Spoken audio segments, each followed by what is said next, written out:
Good God, they got that shit loaded, man. God knows almighty. But you gotta find something, a niche, that someone else is not doing. And prongs is it.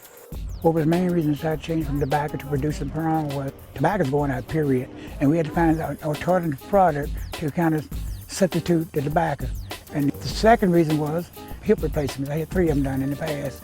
I was getting aggravated and ticked off because I couldn't raise tobacco anymore, and really my love. So my son was talking to me about, what you start raising prawns? Shrimp. We just said shrimp. But who's gonna raise shrimp in the country? Think about it. Shrimp is the ocean.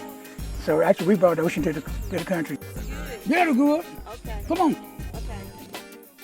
That's good. I told you they're good. How did I begin researching? Do a lot of research on the internet. I just tried to find all the nit pieces that I could find to make this thing work for me. North Carolina State University, they had a brochure going around advertising about raising tilapia fish. Then I noticed they had shrimp in there for prawns and on the brochure also.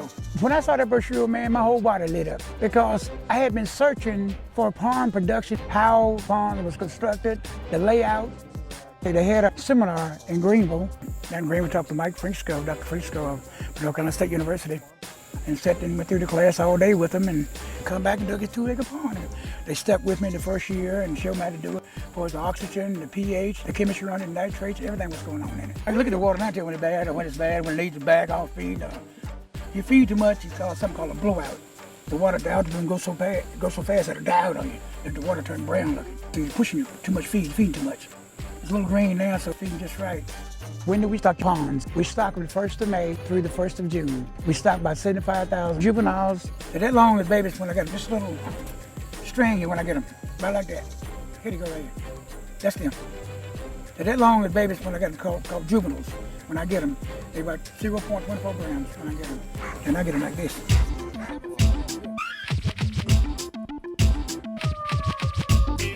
Prawn got the same texture as a lobster carry with that little hint of sweetness.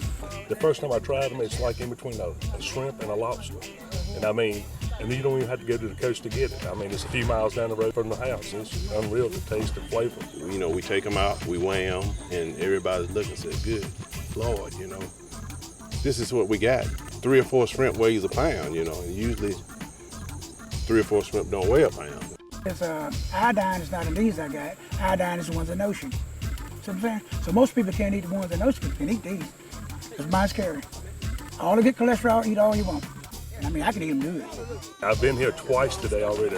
One load I went and took back. I posted on Facebook and all of a sudden I was getting calls like, can you get me some? Can you get me some? And I was like, didn't y'all know about this already? And I was like, I'll try to do what I can, but like I told them, I wouldn't have delivered service today. But anyway, I'm getting all I can. I mean, 40 pounds later, I'm fixing to leave. Man, I got so many people coming out here and it's beautiful. The phone be ringing up the hook all summer long. When are you gonna harvest? When are you gonna harvest? Put my name down. The people, my public, man, they're nice and beautiful, beautiful people. I enjoy it. Harvest means you gotta get them out the water, you gotta put them in the pit, drain them out through the pit, put them in tubs, let them set. A little intensive work to it. Well, I've been coming here around 5 years. Everybody get together to come and help him out with harvesting. When you get in the pit, you have to slide your feet instead of walking because you'll mash them down. Just a real experience and scooping them out and just seeing how many's in there.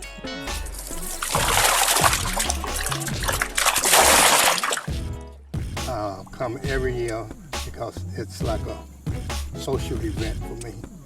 I come in to help and to observe. I don't have any financial connections or anything with this. I just come to help and just enjoy myself. Why do I think people come help me harvest? Local in Oklahoma, New York too, come because they enjoy the experience. The experience they don't have, they don't see this every day.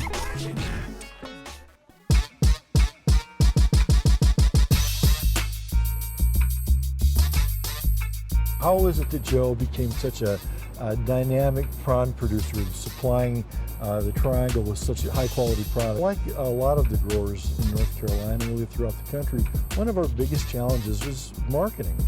But Joe, as you know, he's a natural at marketing. He's vivacious, he's creative. I'm gonna tell you, I'm a bad marketing dude. I love to market. I can sell a snowball to an Eskimo.